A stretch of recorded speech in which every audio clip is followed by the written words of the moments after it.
Hey everyone, my name is Lizzie and today we'll be talking about open versus closed fermentation.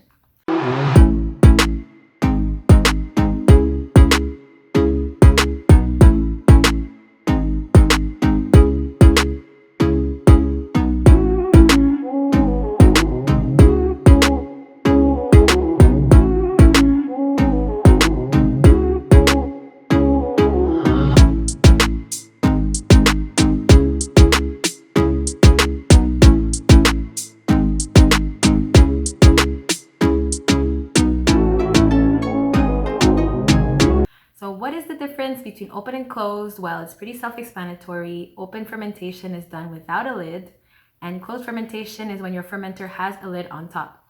So the main difference is the presence of oxygen. In the open fermentation, there's oxygen that can come in freely in contact with your wort or your wash or your mash.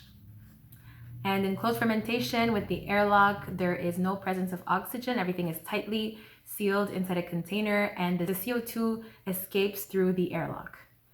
So why would anyone do open versus closed fermentation? So open fermentation was actually used pretty often in the old days. So your grandfather's grandfather who was homebrewing was probably doing open fermentation.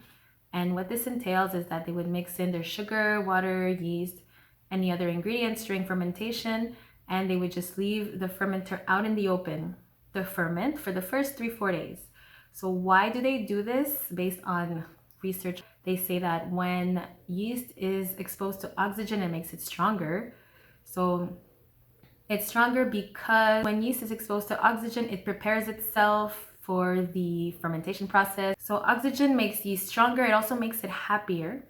But what you have to take into consideration is that during open fermentation, it's best to have a vessel that is wide as it is shallow. You don't want something too long and deep because that will cause more pressure on the yeast. And so since your fermenter for the open fermentation is shallow, then there's less pressure on the yeast and it also makes the yeast happier. And if there's not as much pressure on the yeast, that means that the yeast is less stressed. So we like less stressed yeast because stressed yeast does not produce alcohol at its optimal level. And with this open fermentation, there's also flavors that are produced, interesting flavors, and a faster fermentation process. So let's go back to the interesting flavors for a second. This usually is linked to esters. So E-S-T-E-R-S. And esters, what they are a group of compounds in alcoholic beverages that has aromas. So it can have aromas such as fruits, but we're not talking about flavors when you physically add fruits or fruit flavoring. This is really just a product of fermentation. So when the yeast eats sugar, there are certain flavors sometimes that appear in your alcohol, and this is what esters are. So more specifically, organic acid plus yeast leads to esters.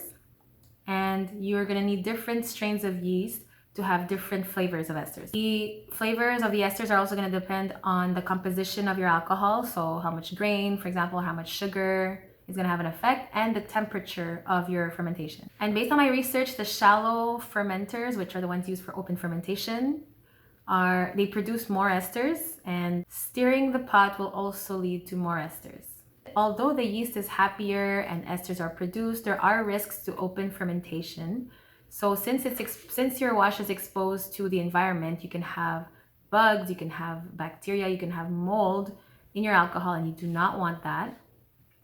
But it's good to note that once your fermentation starts, so in the first 1 to 2 days, your CO2 is produced and it can produce a foam, so a sort of layer on top of your alcohol, which protects your alcohol from the exterior environment.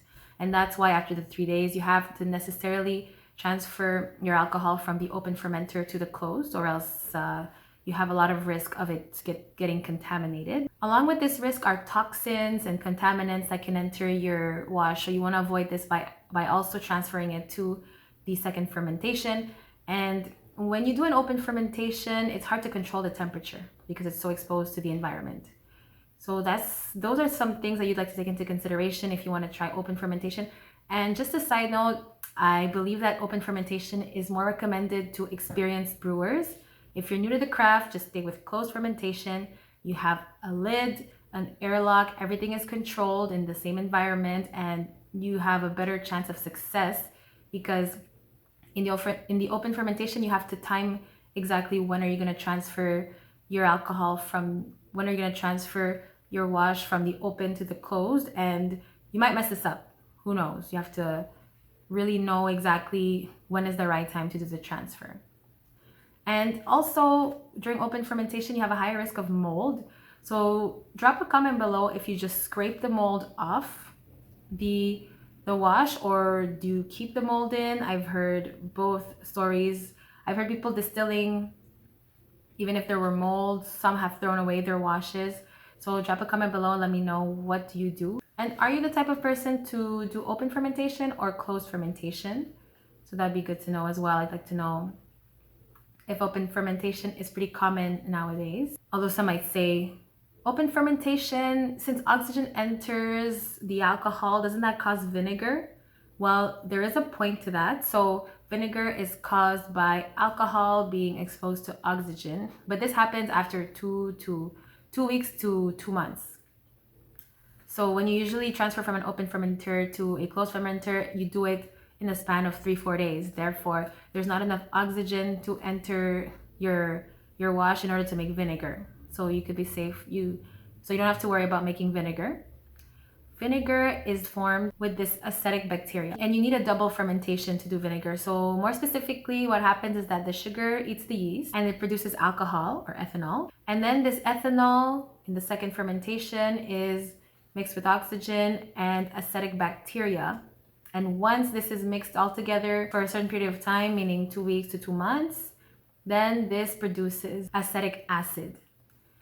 And vinegar is produced with 4 to 6% acetic acid. So it's only after a double fermentation, and you're going to need a lot of oxygen for weeks or months to produce this. So when you do an open fermentation for a few days, you don't have to worry about making vinegar. It's out of the table. In order to make vinegar, you really have to want to make vinegar. Purposely put your wash out there exposed to the air for months at a time. So there you go. You have the open versus closed fermentation comparison.